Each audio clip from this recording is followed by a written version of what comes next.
이번 영상은 제5장 시적 진술 세 번째 진술의 종류에 대해서 다룹니다. 자, 목차 봅니다. 시적 진술과 설명. 시적 진술은 어떤 차이가 있죠? 영상에서 몇 번 나왔죠?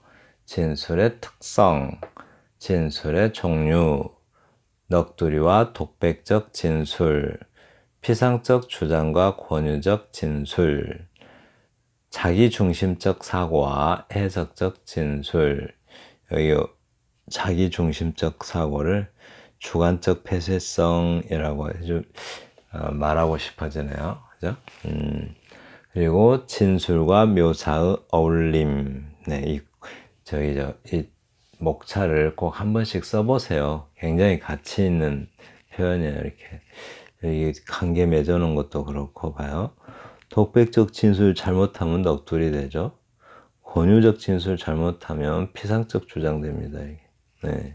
또 해석적 진술 잘못하면 주관적 폐쇄성에 빠져요. 이렇게 자기중심적 사고에 빠지고. 굉장히 짝도 잘 지어졌고 한 번씩 꼭 써보세요. 써보시는 거 아주 좋습니다. 이번에는 특강이라고 써놨네요. 이렇게 역설과 모순어법에 대해서 봅니다. 역설, 영어로는 paradox라 하고, 모순어법을 moron, 라고 해요. 옥시모란이라고 합니다. 옥시모란. 자, 역설, 거슬러서 설명한다, 거슬러서 말한다. 그걸 역설이라고 하는데, 거슬을 역자, 말씀 서자. 모순, 창모자, 방패순자, 모순어법. 영어하고 조금 이렇게 많이 비슷한 것 같아요. 창목자, 방패순자. 어떻게 해서 이게 모순이 된 건지 알죠? 이 창은 모든 방패를 뚫을 수 있다 하는 것과, 이 방패는 모든 창을 막을 수 있다 했을 때, 그러면 둘이 싸우면 누가 이기냐, 이런 모순이 일어났다 해서 창모자, 방패순자 이렇게 나온 겁니다. 역설, 표현된 문맥 자체가, 이거 아주 중요합니다. 역설, 표현된 문맥 자체가 외견상 모순인 것처럼 보이지만, 옥시모란, 모순인 것처럼 보이지만 그 속에 진실을 숨기고 있는 수사법. 이렇게요. 뭔가 모순이 되어 있는 것처럼, 모순인 것 같은데, 그죠? 겉보기에는 모순인 것 같은데 그 속에 뭔가 숨어 있는 듯한 느낌, 진실이 숨겨져 있어요. 진실. 밑에 나옵니다. 역설에서는 표층의 surface가 표층이란 뜻이요. sur, 위에 라는 뜻이고, face가 면, 이런 말입니다. 그래서 표층, 표면 이렇게 해석하시면 돼요. 표면의 paradox, 표층적 역설이라고 하는데요. 이것은 소리 없는 아우성이라고 합니다. 이것은 소리 없는 아우성, 표층적 역설이래요. 이게 어떤 건지 봐요. 수식어와 피수식어가 서로 모순된 언어로 구성되어 있는 어법, 어법을 모순어법, 옥시모란이라고 합니다. 옥시모란, 모란이 바보예요, 바보. 좀 전응아. 근데 이건 또 옥시는 똑똑함을 나타내기도 하죠. 그래서 서로 안 맞아요, 이렇게. 그런 것을 옥시모란, 모순어법이라고 합니다. 다음, 이 모순어법은, 모순어법 속에 시적 진실이 담고 있으면, 다시 한번요. 이 모순어법 속에, 시적 진실, 모순어법 속에 진실을 담고 있으면 그것이 역설이 된다라고요. 이것은 소리 없는 아우성. 자, 아우성 치고 있죠. 깃발에서 보면. 근데 굉장히 강한 표현이기도 하죠. 그랬을 때 이렇게 수식하는 말과 수식받는 말이 서로 모순이 돼요. 이렇게. 그런데 거기에 진실이 숨겨져 있으면, 그것을 역설이 된다라고 합니다. 네. 그리고 심층적 역설, 표층적 역설은 저렇게 금방 드러나는데 심층적 역설은 주로 형이상학적 역설을 말합니다. 그러니까 깊이, depth가 깊이란 뜻이고 깊이의 역설이라고 해요. 그래서 도를 도라 하면 도가 아니다. 네, 아무튼 이게 뭔 소린지 그죠? 도가 도, 비가 도, 도를 도라 하면 이미 도가 아니다 라고 하는데 저 이거 옛날에 설명할 수 있었는데 지금은 설명을 못 하겠어요. 한참 철학할 때는 이게 되게 재밌는 말이었는데 가물가물해요. 아무튼 그게 뭔 소리인지 오케이. 자, 종교적 진리나 신비스럽고 초월적인 진리를 나타낼 때 자주 보이는 역설이 심층적 역설이다. 도를 도라 하면 도가 도라고 했는데 그럼 도여야 하는데 이미 도가 아니다 이렇게 말하는 게 심층적 역설이 돼요. 한마디로 형이상학적인 역설을 심층적 역설이라고 합니다. 형이상학, 철학을 형이상학이라고 그래요. 네, 그렇습니다. 네, 넘어갑니다. 복습합니다. 시를 쓸 때 시적 묘사에는 네 가지가 있어요. 뭐뭐 있죠?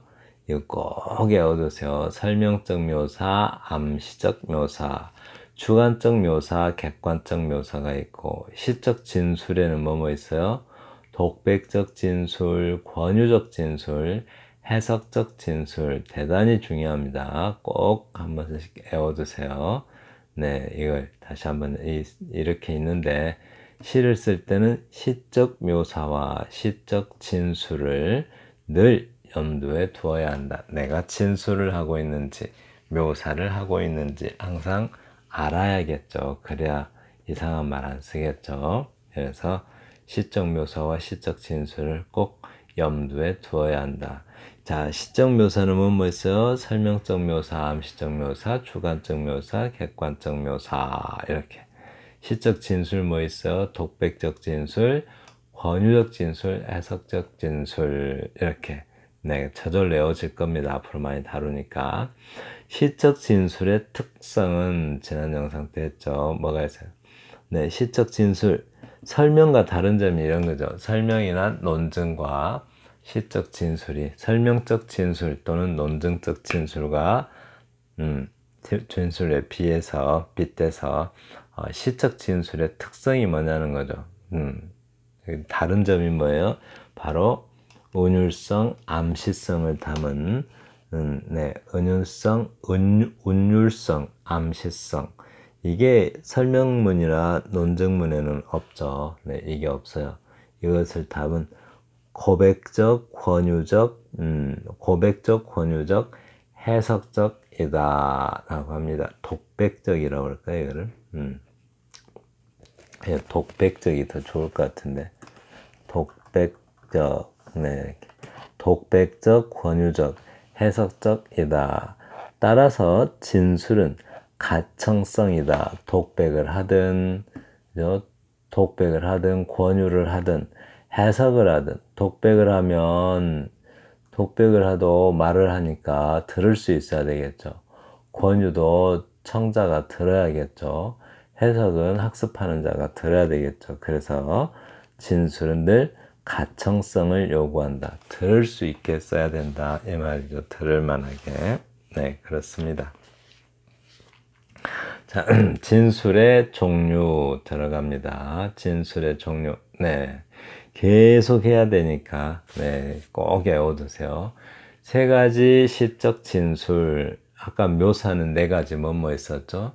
설명적 묘사, 암시적 묘사, 또 주관적 묘사, 객관적 묘사 있었죠. 그러면 이제 진술의 세 가지 뭐뭐 있어요? 시적 진술의 세 가지. 독백적 진술, 권유적 진술, 해석적 진술 있습니다. 자, 독백적 진술 하면은 스스로가, 네, 이거 중요하죠. 스스로가 화자 자신이 시적 대상이 된다라는 점. 그죠? 화자 자신이 시적 대상이 되어서 회고하고 반성하고 기원하는 형태다. 회고, 네, 돌회자, 돌아볼 고자죠. 네, 이게 돌아볼 고자. 품팔고자에 머리 혈자 썼는데, 품팔고자 밑에 집 엄자 밑에 그 세추자가 있죠. 집에 옛날에는 뭐 달력이 있는 것도 아니고 또 뭐 시계가 있는 것도 아니고 잘 모르죠. 그러면은 농부들이 집으로 이렇게 제비가 날아들면 네, 이제 농사질 때가 됐나 보다 하고 품팔로 나갔대요. 그래서 이제 세추자에다가 집 면자를 집 엄자를 쓰면 품팔고자가 됐어요. 네, 농사일을 일하기 시작하는 거죠. 네, 그렇게 제비가 돌아오듯이 생각을 돌아보는 것, 네, 그것을 돌아볼 고라고 합니다. 회고. 그래서 돌아본다 이 말이에요. 반성, 돌이켜서 살피는 게 반성이죠. 자, 돌아보고 돌이켜 살폈으면 이제 뭐예요? 기원, 빌기자에 바랄 원자, 네, 바라는 바를 빈다라는 뜻이고, 네, 이건 또 바랄 기자에 바랄 원자죠. 다 같은 말입니다. 네. 이런 형태로 쓰는 게 독백적 진술이라고 합니다. 자, 권유적 진술 나오는데요. 권유. 네, 이 권유적 진술은 권할 권자에다 꿰류자를 써요. 꿰류. 예. 한번 한자가 나올까요? 권할 권자에 꿰류자가 없네요. 권할 권자에 꿰류. 네, 없어요. 아무튼 권에서 뭘 하게 한다 이런 의미죠. 권유라는 것은 권장해서 뭘 하게 한다. 즉 주체가 자기의 주장을 청자에게 동조와 참여를 요구하는 형태. 자꾸 듣는 사람에게 이거 하자 저거 하자. 네, 주체. 뭐죠? 권유의 주체를 말하죠. 권유의 주체. 권유하는 사람이 주체예요. 그리고 청자에게, 청자가 이제 그죠? 객체죠. 청자에게 객체죠.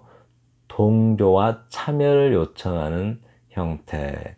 자, 권유적 진술은 자꾸 뭘 하자 이러는 거. 뭐 하자, 하세, 또 뭐 합시다 이런 어떤 말로 이런 어미로 끝나는 것 이런 것을 권유적 진술이라고 합니다. 하세, 합시다. 그걸 뭐라고 그래요? 청유형 종결어미라고 해요. 합시다, 하세, 하자꾸나, 하자 이렇게 끝나는 거. 그것을 청유형 종결어미라고 합니다. 근데 이제 그걸 이제 권유적 그 진술이라 하고요. 해석적 진술, 대상에 대하여 시인 나름대로 해석하고 비판하는 형태. 네, 해석하고 해석. 네, 뭘 풀었어요. 다 해체하고 풀었으면 풀석자죠. 풀해자. 네, 계속 풀었으면 이제 비판하는 형태, 비판도 가야겠죠. 그러한 형태를 해석적 진술이다라고 합니다. 여기서 다 이해 안 되셨어도 네, 그냥 뭘 자꾸 해석을 해요. 자기 마음대로 어떤 걸 자기 마음대로 막 정의 내리고 그래요. 그러면 해석적 진술이고 뭘 자꾸 합시다, 하자 이래요. 그럼 권유적 진술입니다.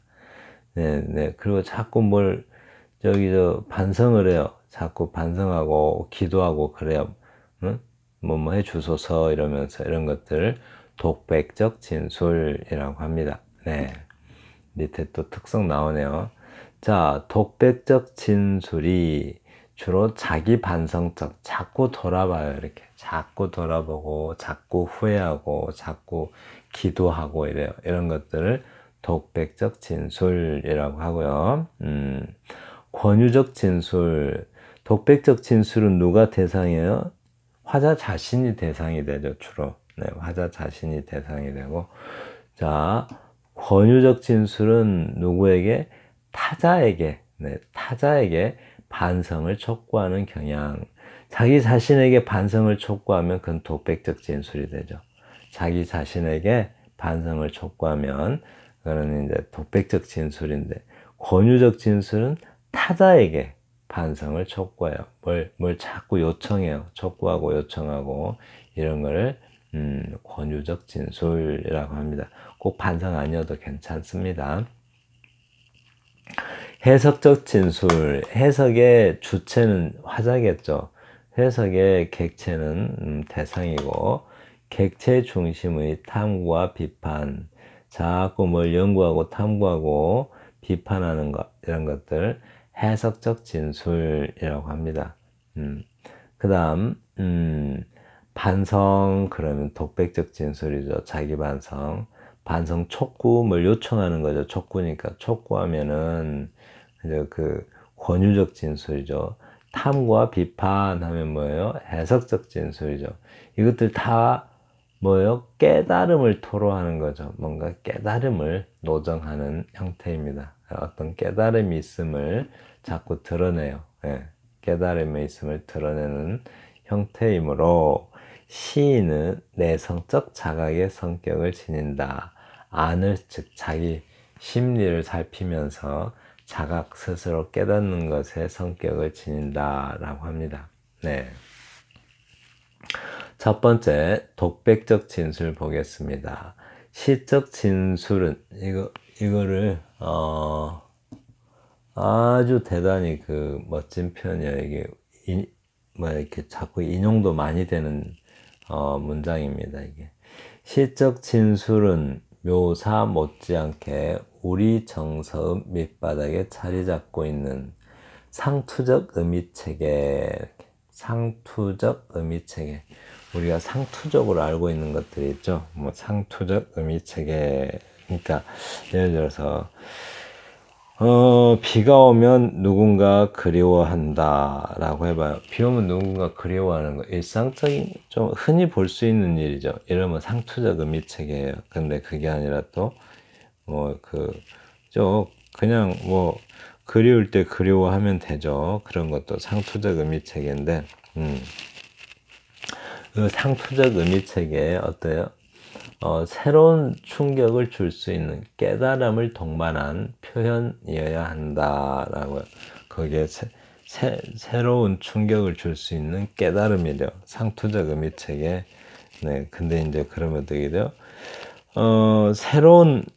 그러니까 우리는 그리워할 때 그리워하면 된다 이런 게 이제 상투적 의미체계인데 뭐예요? 그리운 사람을 그리워하는 것조차 못하는 그런 현실 속에 살고 있기 때문에 날씨 좋은 날 그리워하자 이러면 이제 뭔가 좀 충격이 오죠. 네, 충격이 와요. 그래서 좀 이해가 안 되는 일이 되죠. 뭐 그리울 때 그리워하면 되지. 굳이 눈이 부신 날, 눈이 부시게 푸르는 날 그리운 사람을 그리워하겠대요. 아이고 얼마나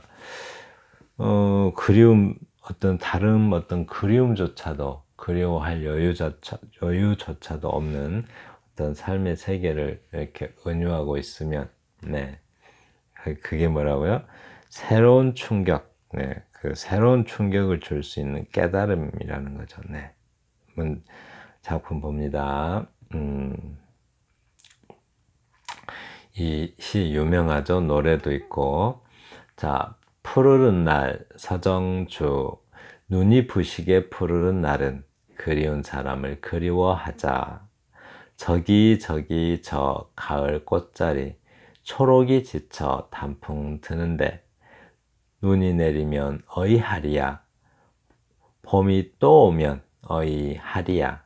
내가 죽고서 내가 산다면, 내가 죽고서 내가 산다면, 눈이 부시게 푸르른 날은 그리운 사람을 그리워하자. 네, 이 시 워낙 유명해서 다 아시겠죠? 눈이 부시게. 이 노래를 대단히 잘하는 사람이 주변에 있어가지고, 많이 들어봤어요. 네. 자, 여기는 이 시적 예자, 이거는 눈이 부시게 푸르른 날은 그리운 사람을 그리워하자. 이거는 이제 그 독백적 진술에 뭐 설명이 여기서 다 되는 것 같아요. 독백적 진술. 자, 원래는 이제 눈이 부시게 푸르른 날은 그리운 사람을 그리워하자. 눈이 부시게 푸르른 날과 그리운 사람, 그리워하는 것과 별로 상관이 없어 보이죠. 비 오는 날 많이 그리워하고 그러잖아요. 분위기도 그렇고. 근데 눈이 부시게 푸르른 날은 그리운 사람을 그리워하자. 이렇게 이제 좀 서로 관련이 없어 보이는 어떤 시행들이 이렇게 맞물리면 뭔가 좀 우리가 연상, 이렇게 이러면 이제 연상의 폭이 넓어지죠. 예, 연상의 대상이 넓어지고 또 정서적, 뭔가 이렇게 생각을 하게 하잖아요. 이렇게. 만약 이게 이제, 그래서 많은 것을 암시하게 되죠.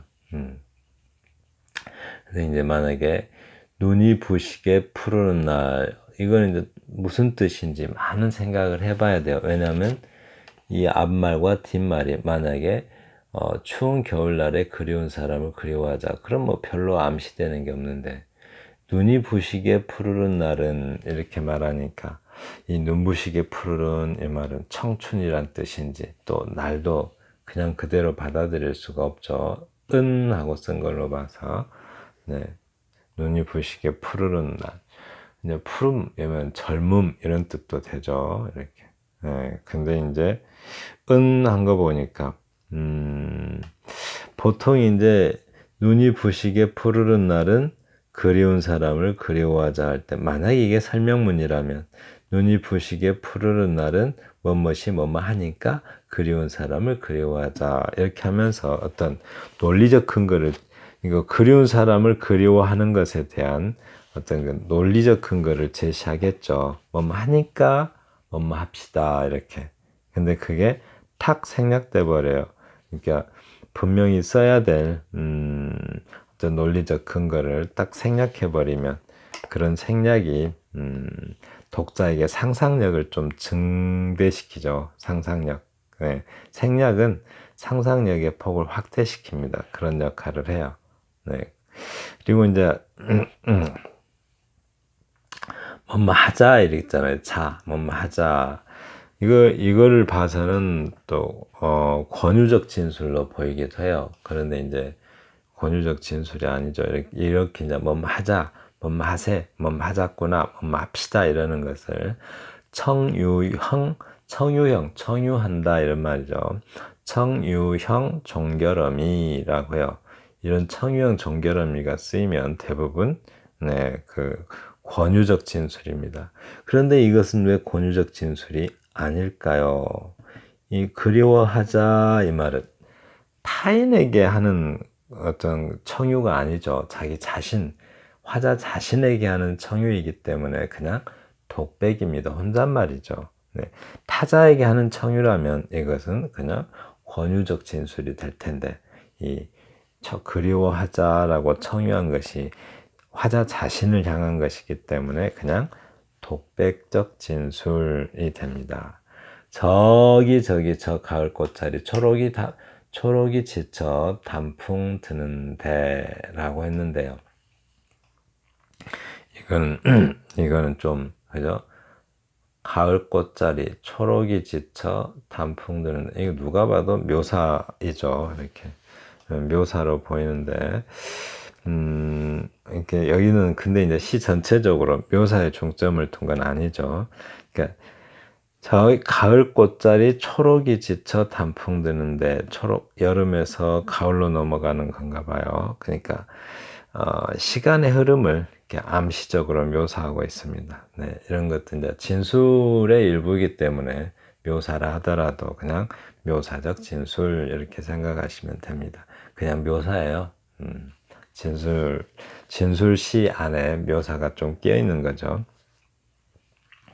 이건 눈이 내리면 어이하리야, 봄이 오면 또 어이하리야. 눈과 눈, 봄 이런 건 이제 좀 대조법이라고 할 수가 있죠. 근데 어이하리야 원래 어이하랴입니다. 랴가 어이하랴 이렇게 쓰는 게 맞는데 하리야 이렇게 썼죠. 네. 이게 이제 랴 하면은 뭔가 감탄형 종결음이니까 영탄법이라고 할 수가 있겠죠. 네, 그렇습니다. 봄과 겨울과 봄이 대조되고 있습니다. 네.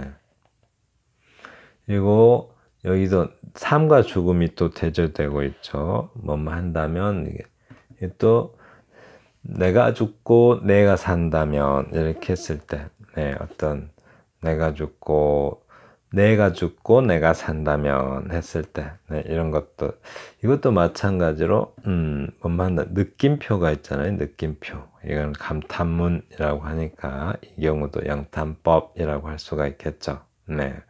그리고 질문 이렇게 질문처럼 뭐 한다면 하고 이렇게 물었잖아요. 그런데 어떤 대답을 요구하는 질문이 아니기 때문에 이것을 뭐라고 그래요?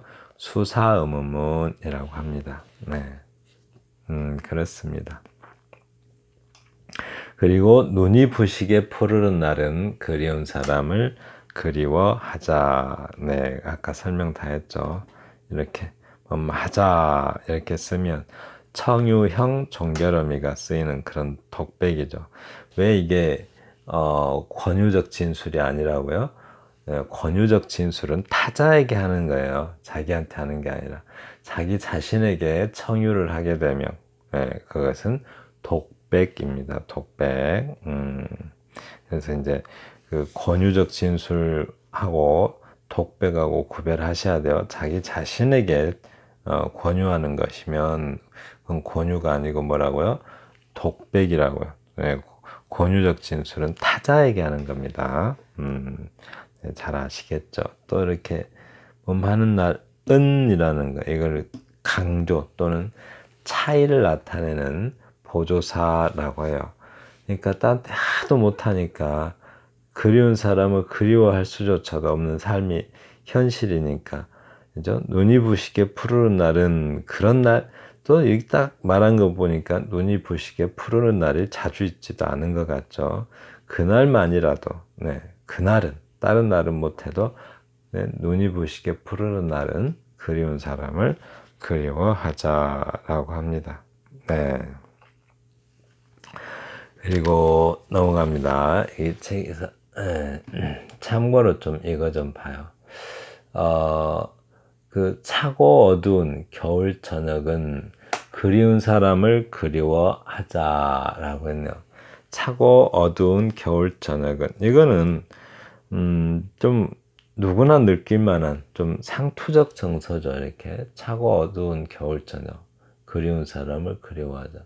이런 걸 상투적 정서라고 해요. 그러니까 상투적 의미체계라고 하죠. 좀 전에 그 상투적 의미체계라고 하는데 그걸 갖다 이렇게 썼어요. 눈이 부시게 푸르른 날은 그리운 사람을 그리워하자 하면은 이게 이제 그 뭐라고 하죠? 아까 새로운 충격, 그죠? 상투적 의미체계에 새로운 충격을 주는 그런 깨달음이 있는 거죠. 네? 이날이라도 평소에 그리운 사람도 잘 그리워할 수 없는 그런 각박한 세계에 사니까 이날 하루만이라도 좀 눈이 부시게 푸르는 날 그날만이라도 그리운 사람을 그리워하자. 네, 눈부시게 푸르는 날이 이게 청춘을 말하는 것 같죠.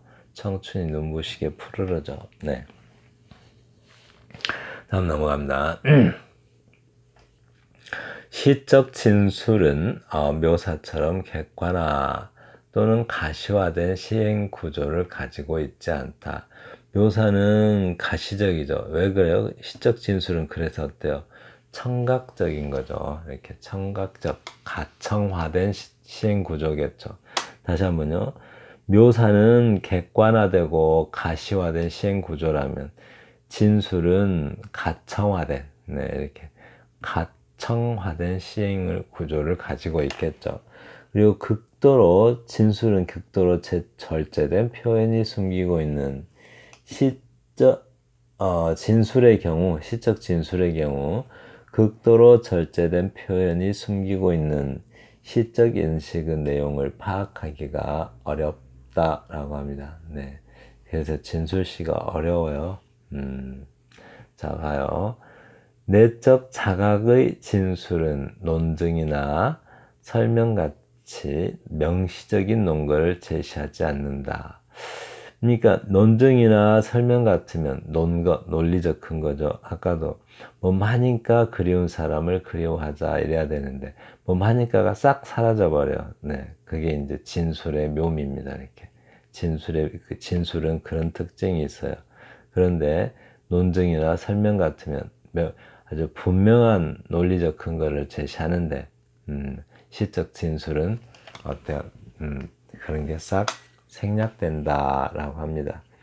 네, 근거를 따박따박 논리적 근거를 다 대면 그걸 시적 진술이라고 할 수가 없고 그냥 논리적 논증 또는 설명이라고 합니다.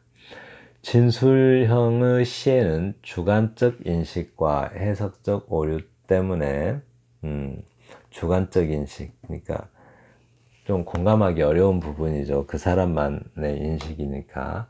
화자만의 인식이죠. 주관적 인식은. 네, 남들이 공감하기가 쉽지 않습니다. 또 해석적 오류, 화자가 자기 감정대로 해석하니까 해석적 오류가 있죠. 때문에 좋지 못한 시가 많다. 왜요? 왜 좋지 못한 시가 많을까요? 네, 진술형 시에서 이렇게 써버리면 네, 주관적 폐쇄성에 빠지기 때문에 좋지 못한 시가 많습니다. 자기 혼자만 아는 시가 돼버리죠. 그러므로 시적 진술은 우리의 상투적인 의미체계에 충격을 줄 수 있는 새로운 깨달음을 동반하는 표현이어야 한다. 이거. 새로운 깨달음을 동반하는 표현이어야 한다. 라고 합니다. 네. 오늘은 독백적 진술에 대해서 다뤄봤는데요. 지금 오늘 혹시 독백적 진술에 대해서 제대로 이해가 안 되신 부분이 있다 하더라도 걱정 않으셔도 됩니다. 네, 권유적 진술할 때 독백적 진술에 대한 이해가 있고요. 네, 독백적 진술 하면은 다 자기를 향한 반성이죠. 자기의 반성. 네, 그게 이제 독백적 진술입니다. 네, 지금까지 독백적 진술에 대한 독백적 진술에 대해서 함께 살펴봤습니다. 감사합니다.